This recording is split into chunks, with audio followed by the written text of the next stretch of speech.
Dr.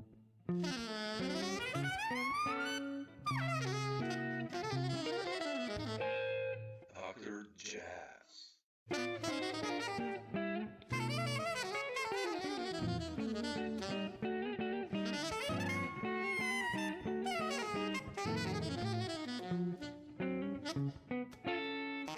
For taking the time, man. Dr. Appreciate it. Jazz. Absolutely. Yeah. So you're a guitar player, I take it as well? Yeah. I mean, I've played with Binney and McCaslin and all these guys you played with through the years, so did my share of Okay. New York musicians. But I've been listening to your music for such a long time. I remember when I met Binney, I was cat sitting, and I think I found Soul Machine then in the Oh, and I was like blown away by that one. So that's like, more than 20 years ago. So yeah, it was a long time ago. yeah. And I want to start with songs from the tree, which I listened and I really love. I really loved your writing always.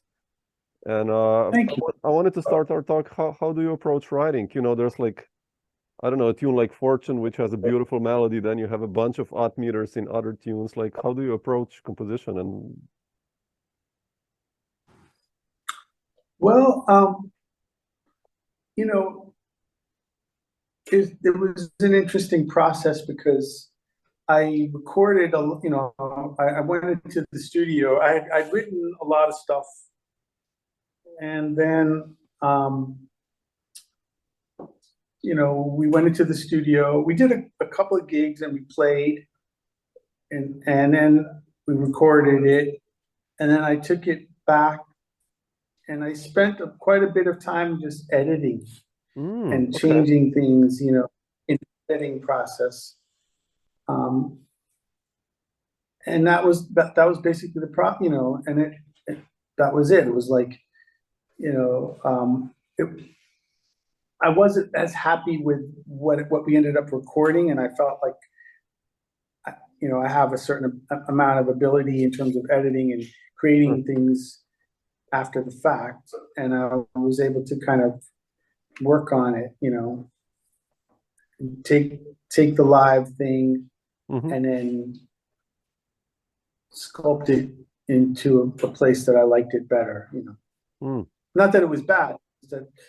I think if anything was missing, it was probably the compositions weren't as developed as I would have liked them to be, And so I was able to kind of go back after the fact and improve them, I think. Do you usually otherwise write on bass? Like start with a groove or like on a piano or I mean, if it's not so much editing, I mean, I'll put it like that. It's different. Sometimes it'll be like it'll start with like a rhythmic chordal pattern and then a bass line against it. Sometimes it evolves. I don't even necessarily know how these things start, They just sort of evolve. And I'll like go through a lot of different permutations to get it to a point where I like it, Yeah. Are you still writing nowadays? I mean, like, because like Songs from the Tree was like 2018, right? I mean, is there something new brewing up as a band leader on your side, or? Well, I have a lot of new material, and I'm contemplating trying to do another record, hopefully soon. Yeah. So, but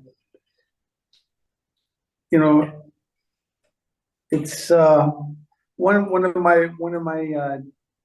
the downfalls I have is I really don't know how to promote myself, So okay. like every record done has not necessarily worked out financially. So Sure. it's kind of like, losing money every time, and sometimes I'm just like, so I want to just keep throwing money away, you know. Yeah. But you know, I can do things not that expensively, so it's not that necessarily a huge, you know, financial burden. But it would be nice to kind of at least recoup my expenses. I'd be I know happy what you about mean. I know what you mean. Yeah. I mean, yeah, it's heavy nowadays, especially, you know, I mean, we have these band camps and everything, which in a way can work out, but you still have to, I think, invest so much money into, you know, sending out to reviewers and critics and all that to get some Yeah. feedback back, I guess. Yeah. And also, you know, I'm used to playing with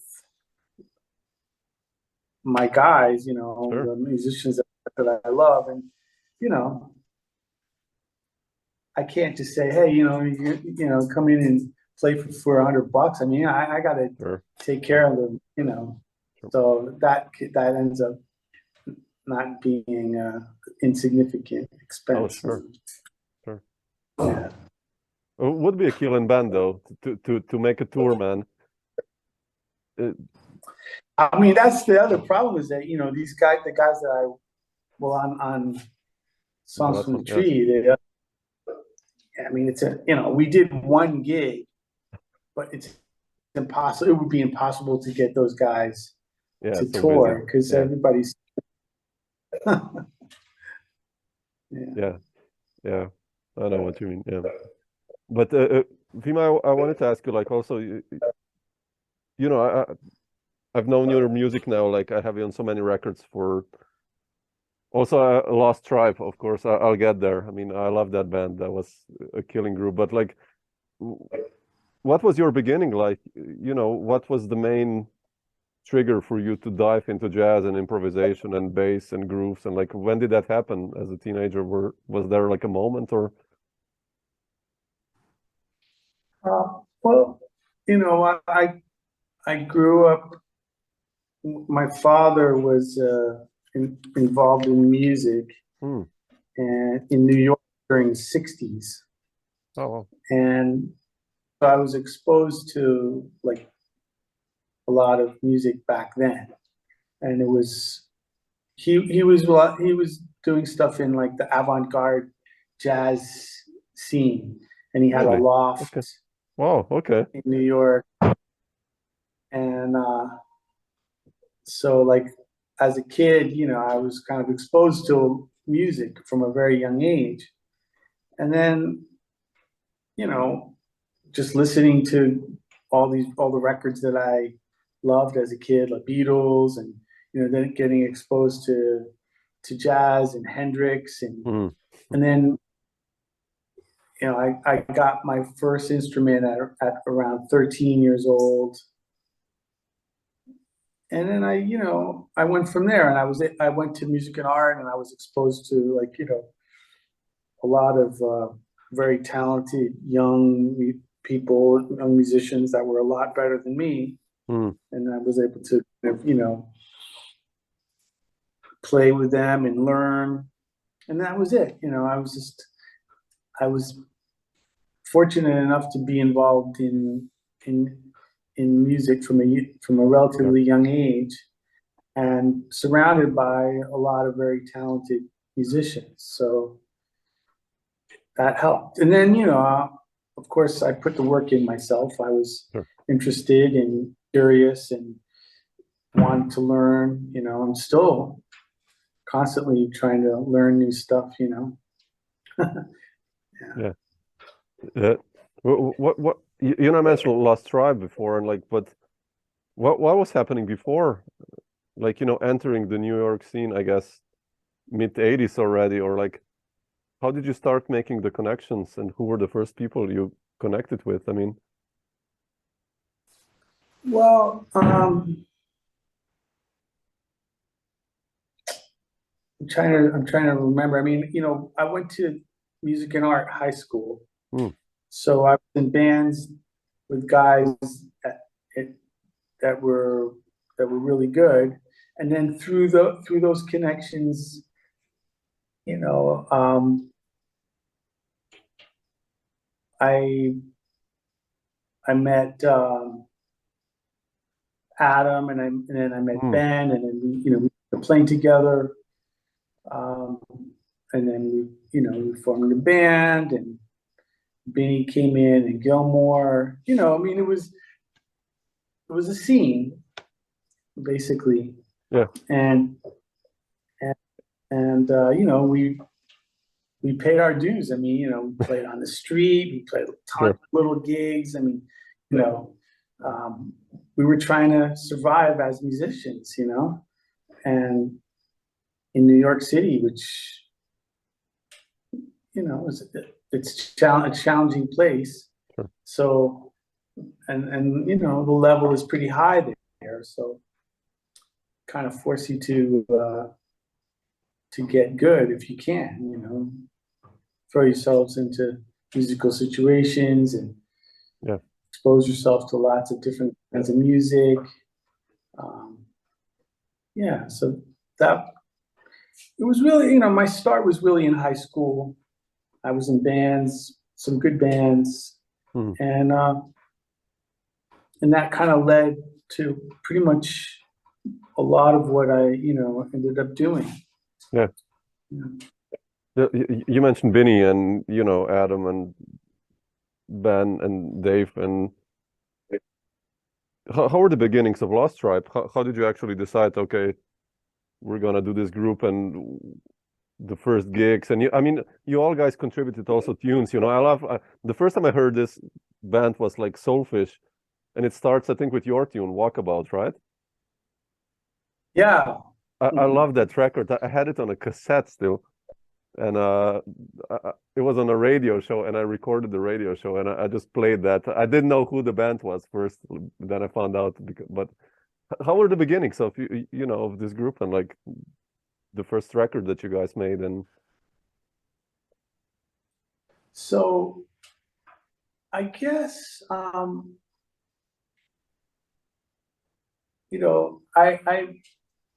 I played with Ben in different situations, and then I played with Adam, like kind of in separate situations. And then I think Ben and Adam were kind of like the sort of they were the brainchilds of Lost Tribe initially. Oh, okay. And they brought me in, and so it was a trio initially. Oh, okay. And then after that, Binney came in, and then we kind of went through a bunch of not a bunch, but a few different keyboard players. I think Joey Calderazzo did some gigs. Really? Oh, wow. Wow. Rachel Z, this lady named Glenna Powery. And then Dave Gilmore came. And we were actually a band for quite a while. Like, I don't even remember how many years, but a good 5 or 6 years before we got a record deal. So we were gigging around, we were doing stuff, playing gigs around New York and rehearsing, a lot, and developing our sound. And the sound really changed, from when we first started. It evolved. And everyone wrote in the band, so it was interesting to, kind of have those different influences, musical influences, like Binney's style of writing and Adam's style, and Ben's and Gilmore's and mine, and so it was like it was a collaborative effort in that sense. And and then when we got a deal, things kind of took off from there, and we started getting tours, going to Europe. And so, but basically it was, it started out as a trio with the three of us, and then kind of expanded. Was it with Lost Tribe the first time you came to Europe as a touring musician, or? I'm trying to remember now. No, actually, no. The first time I came to Europe was with a band, by the unusual name of J. Walter Negro and the Loose Joints. What? And it was a really good band. It was Arturo O'Farrell was the keyboard player, and Pablo Calogero was saxophone. Dennis McCrell was playing drums, and this guy named Lenny was playing guitar. And that was in '82, I remember. Whoa, already. Okay. Yeah, it was a long time ago. But that was the first time I came to Europe. I think I was like 21. Wow. Or 20. Wow. Yeah, it's amazing. I mean, I also wanted to ask, with Lost Tribe, you guys, it's kind of the record you did with Walter Becker, who sadly, passed away. But like, how was that experience for you, and how did that thing happen, actually? That was a great story. So Ben, I don't remember, I don't know what the circumstances were, but he got called to play, I think it was with Ricky Lee Jones. I'm not positive, but I think it was Ricky Lee Jones. And Walter was producing the record. And after the session, if I have the story correct, he said to Ben, "Hey, do you know of any cool projects, any cool bands?" And Ben, he was on top of it. He had a cassette with him. He was like, "Yeah," and he gave it to Walter.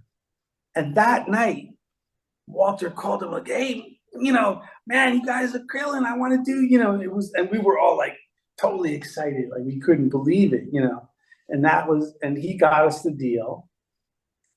And we flew, I don't know, I can't remember like how long it took, but it was a couple months. And then we ended up going to his studio in Hawaii. Wow, okay. And we spent like a couple of weeks there recording the record in this incredible place. Like, he had the studio on the side of the mountain, 2,000 feet up, like looking out over the ocean, like just like with like a deck, and it was like this unbelievable place. And so we made the record, and then I guess he liked us as a rhythm section, so he asked us to come back and play on his record. Oh, okay. And then I can't remember how long we spent doing his record, but it was close to a month, I think. Wow, man. Yeah, it was incredible. It was like maybe one of the best gigs I've ever had in my life, to this day. How was it like working with him? I mean, they were both notorious with Donald for being like really. It was funny because he was totally cool. He was very relaxed, but the funny story was that,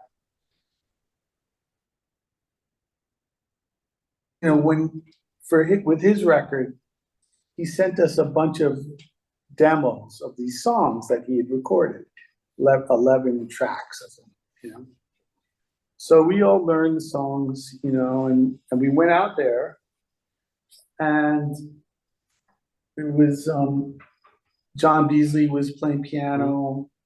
I think it was Dean Parks was second guitar, and Adam and myself and Ben and Bob Shepard, I think. Anyway, so we recorded all of the tunes. We recorded 11, the whole thing. And then when the record came out, there were only 4 Yeah. songs Yeah. that we actually played on, and the rest of them were the demos. They were like almost like what he had sent us originally to listen to. And but what's interesting is that some of those recordings now are actually coming out that we played on, like versions of those tunes. Oh man, beautiful. Okay. Yeah, they're being released posthumously because I guess he worked on them, you know, after the fact. And they sound really good. You know, sure. they sound good. Yeah. Well, really curious, man. Looking forward to this. Yeah, yeah. There's one that I just heard that just came out was what was it called again? I'll remember, but it's on. Oh, it's already out. Okay, I'll try finding this. Yeah, yeah. Yeah, there's a few of them that are out there. Oh, okay, super. Have to check it out. I mean, but you mentioned this was one of the best gigs of your life, and you know, I think probably your 90s must have been crazy playing wise, or not. Maybe I'm mistaken, because then you started with Fuczynski and the Screaming Headless. Like, how did you end up on that gig also, and maneuvering everything? And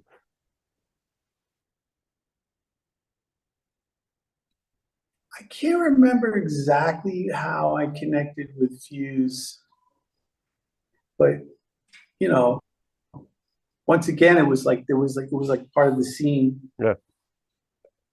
He came to town, and we ended up playing. I can't remember now, like the circumstances that led to that, but it just happened, you know, and we ended up doing that.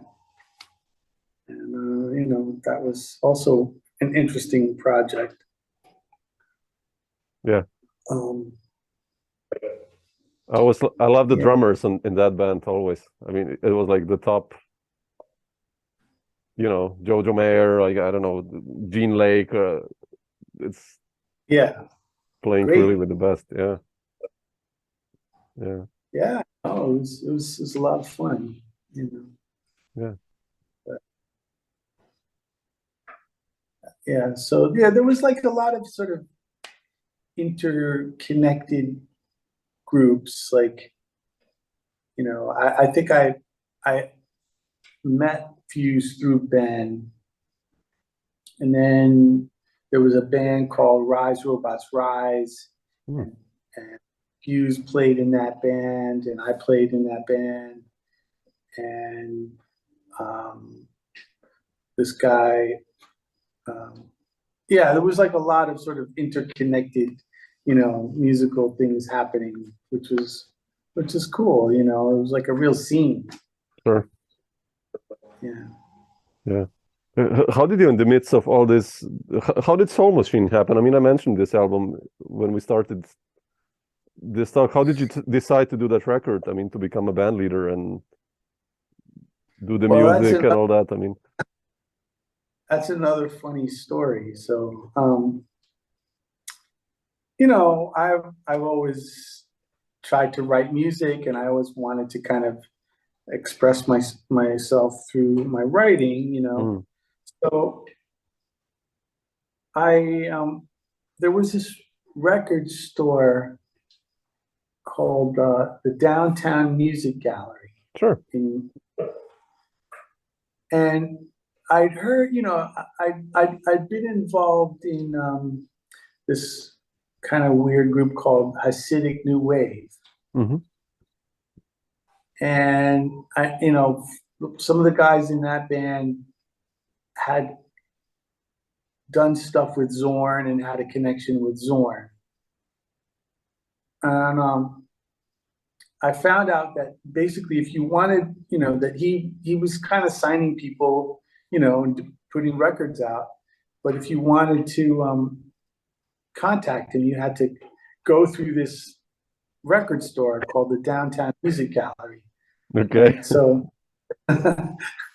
So I went in there, you know, and I gave the guy, I told him who I was, and I gave the guy a tape.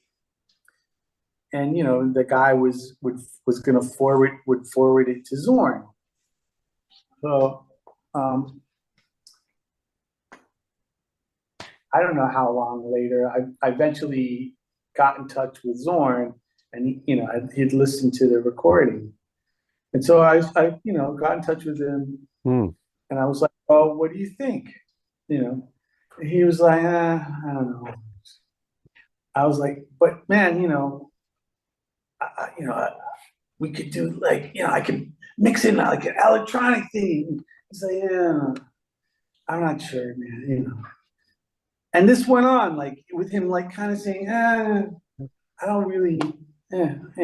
And I'm like, no, but you know, I could get, you know, I want to, like, I have this vision, and I want to have like, you know, this guy. He's like, yeah, you know. And eventually, you know, I was like, yeah, and we could, you know, try this and mixing these elements. And then all of a sudden he says, okay. He's like, all right, let's do it. I'm like, you know, I was like, I like looking at the phone, like, okay. So I was like, well, okay, how do you want to proceed? And he's like, well, what are you doing right now? I'm like, nothing. So he's like, come over to my house. So like half an hour later, I'm like knocking on his door. I go up to his house. He gives me a check for like $6,000. Says, go make a record. No contract, nothing. Oh man. Wow, that's beautiful. Oh shit. I was in shock. I was like jumping up and down, you know. I was so like happy, you know. So yeah, so that was, and then I spent like a couple of months just kind of like, you know, refining the material, working on it, and then we went and recorded. I had some friends that had a studio called Good and Evil, and we recorded there, and you know, it came out. That was it. Did you ever tour with that group, like in Europe or as a band leader, or no? Like I said, self-promotion is one of my weak Yeah. points. It's a killing record. I mean, and a killing group. Like it's really a good one. Thank you. Yeah. So how do you know Dave? What's your connection with Dave? With Binney? Well, like shit, 21 years ago now already. I think I got a record of his somehow. I don't know whether it was South, and I really loved what he played and his compositions. And I did one tour before with some New York guys, with Tyshawn Sorry and Carlo De Rosa, and and then you know, I really liked Binney, and then I did another tour, and I just somehow got his email, and I was like, okay, I'm this and this guy, and you know, you want to come over to do a tour? And he was like, sure. I was like, okay. And then we did like a sextet tour with 2 Italian guys, 2 Slovenian guys, and 2 Americans. And then we kind of became friends. And, you know, I went to New York and I did a record with him and Josh Roseman and some other guys, and Gerald Cleaver. And I, another time I cat sitted for him, for his cat when he was in Europe. And when he had that small flat still, you know, that with the external toilet and shower, I think it was. That's actually a legendary apartment, man. Oh man, that was, you know, you came out, you were there.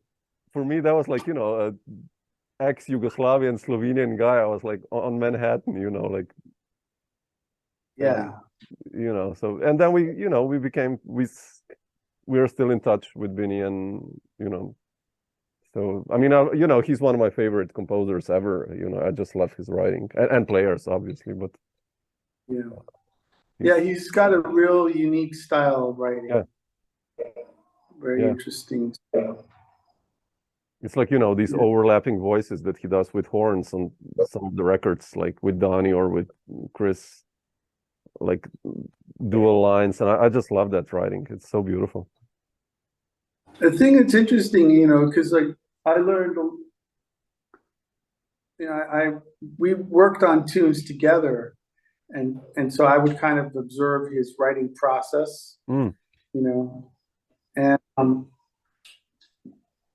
he's very much a an ear by ear. Oh, really? He doesn't know. Oh, well. He doesn't necessarily, you know, he's not a theoretical composer in any sense. He just trusts his ear, and he uses sequencers to, you know, to structure his music, you know, which is really interesting, you know, way of approach. Yeah, I love also, you know, the odd meters that he does and how the lines go together. It's just, yeah, it's so melodic, like you said, you know, even though it's like in a 11 or 7, it's just like, I still remember that one melody from the first tune from South, and him and Chris just go like, I love that. So beautiful. But Fima, I wanted to ask you also, speaking of Binney, he's on Quiet City as well, of yours, right? And there are also Julian, my friend Arguelles, and Martin France, like UK guys. How did that story happen there? Your connection with those two? Well, so I'm originally from the UK. Oh, I didn't know that. Okay. Yeah, and I have family there, and so I guess it was around 2005, my wife and my kids, we thought about, we decided we wanted to give Europe a try and see if we could move there. So I had family near Brighton in you know, south of England. So we went to Brighton, and we spent a year there. And while I was there,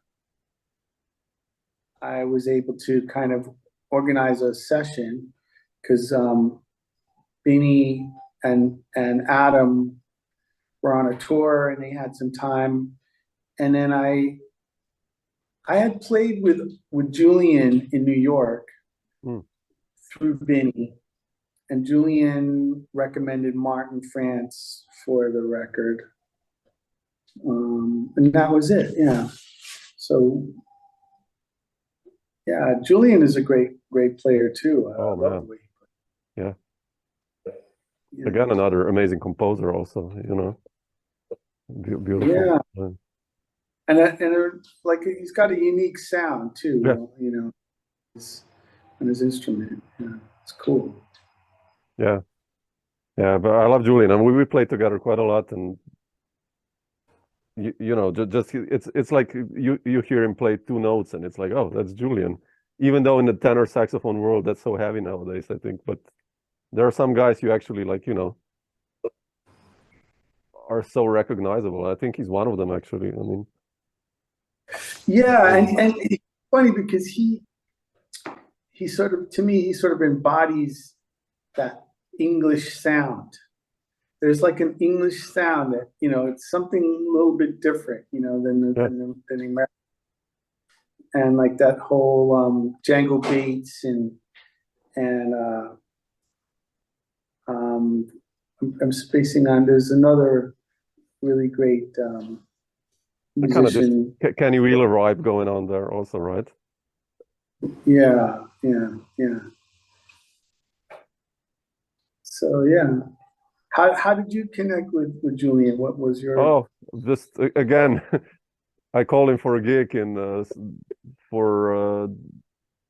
Ljubljana. There was a festival, and you know, I really liked his playing, and I was again just sent an email in, I don't know, 2004, like, hey man, I'm this and this. Would be happy if you came, and he was like, sure, man, okay. So, and yeah, we did it, you know, and then we did a couple of records, and we did a trio tour with him and John Hollenbeck. We played together for 3 years and did some touring, and so yeah, I love his playing. He's in Graz now, by the way, in Austria, teaching. He got a teaching gig. So. I think he also And has Portugal. a house in Portugal. Yeah, yeah. Not too far from where we are, actually. Oh, well, okay. Yeah. You should hook up then. I know. Well, I wanted to try to, but like we're only here till the end of June, and then we go back to. I think he comes to Portugal like in the summer, like July. When it's not teaching. Yeah. So you worked with Hollenbach as well? Yeah. We did quite some tour. He's also an amazing composer, right? Man, he's one of the best. Yeah. Hollenbach, yeah. I'm so happy I got to play with some of my favorite composers, and all these guys are just awesome, man. You know. Yeah, I mean, I heard his group in New York. They did a concert, and I was very impressed, man. It sounded great. Did you ever play with him? I've never played with him. No. Oh, really? Oh, well. Yeah. I'd love to. Oh, sure. That's never crossed. Yeah. You got the chance to play with some of the best drummers, you know. So he's one of the ones, I guess, still to play. But speaking of great drummers, how did your connection with Nate Smith begin? You know, because you guys seem to have like a real. When I hear you on Kinfolk or on your records, you know, it's just you're so tight. I mean, how did that story begin? Well, it started with Adam. We had a trio. Okay, yeah. At bass. Exactly. And then, you know, I ended up playing with Chris a lot. And Nate was in Chris's group, you know. And then when he started Kinfolk, you know, he asked me to be part of it, and that was it. You know, we've been playing together over 10 years now in, you know, different contexts and stuff. Yeah. How do you deal with, you mentioned Chris's music, I mean, or even Adam's, you know, or also some of your tunes, like how do you deal with odd meters and being comfortable with them? How did you practice that? Or well, you know,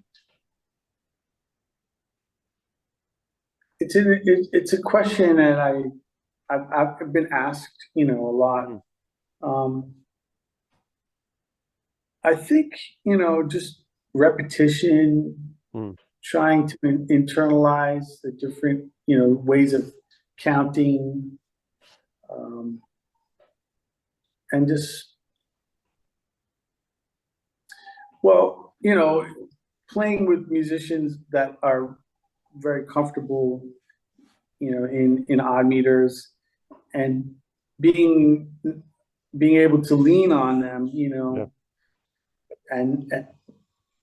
and sometimes I'll end up in the wrong place, but because I'm listening to them, you know, and they know where it is, then I can kind of readjust, you know.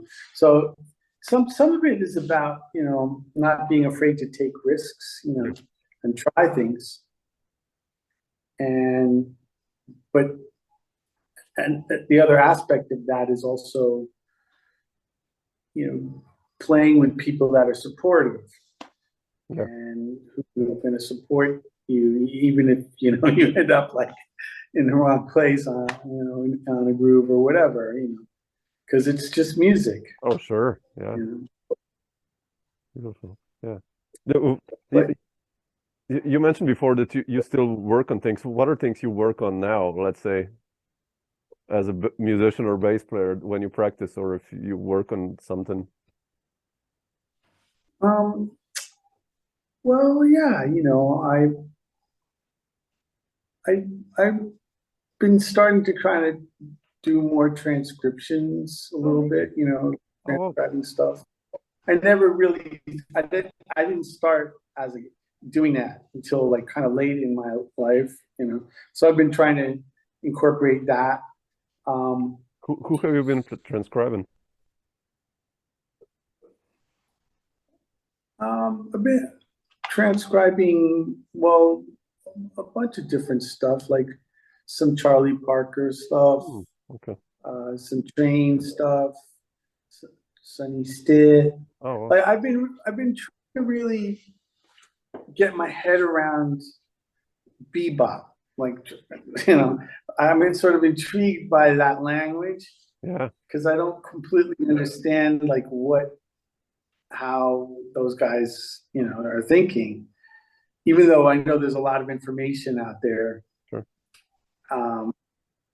And so like that's sort of where my head is, like trying to get my head around that language and just to see, not that I'm not trying to become a bebop, you know, musician necessarily, but I think it's a really beautiful language, you know. There's a lot of beautiful melodies that come from that. So, and then, you know, I practice acoustic bass. I practice my bowing. Yeah. You know, I work on trying to memorize tunes, you know, from standard tunes. You know, always everything. Every you know, we're all on the same path, you know, trying to work on different things, you know. Yeah, definitely. Yeah. Fima, not to take more of your time so that you can still enjoy Spain. Like, what's on the schedule for this year for you musically? I mean, do you have some tours coming up or gigs or records or? Well, yeah, it's funny, you know, this year is a little bit less. There's some less stuff going on. I mean, the next thing that's happening for me is at the end of this month, I'm going to Jakarta. Wow. For 2 days. And then I'll be back here for like another couple of weeks, and then I'll be back in New York. And, you know, the summer is a little up in the air. I have a few things happening, and then we'll see, you know. I mean, I am thinking about trying to do another record, so that could be something that I'll put some energy into. You know, but I think Nate's thing is a little bit gonna be slowing down. Last year was pretty busy. And I'm kind of open to whatever new possibilities are, you know, present themselves for the new year. So we'll see. Sure. Yeah. How about yourself? Sorry, who are you playing with in Jakarta? With Nate. Ah, with Nate okay. Smith. Wow, beautiful.